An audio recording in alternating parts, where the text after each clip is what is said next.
Let's review how to use the video splitter accordion on the video editor page of Toolkit.law. Select the Suite section, then the Creative Suite, and open the video editor page. Scroll down and click on the Video Splitter Accordion title bar to access this resource. This tool divides video files at precise timestamps directly in your browser. Select your source from local storage or cloud platforms like Box, Clio, Dropbox, Google Drive, or OneDrive, then use the picker button to choose your file. In the content area, your footage is displayed with automatic duration calculation, shown in total seconds. Next, enter your split time in the seconds field. This is where you want to divide your video into two separate segments. From the content toolbar, click the split video button to execute the division instantly.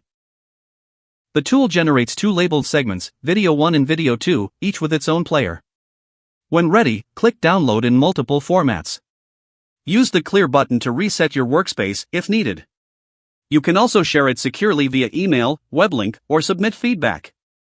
This tool is designed to extract deposition testimony, isolate surveillance incidents, prepare courtroom exhibits, and segment body camera footage. And that's how you use Toolkit.law's video splitter accordion.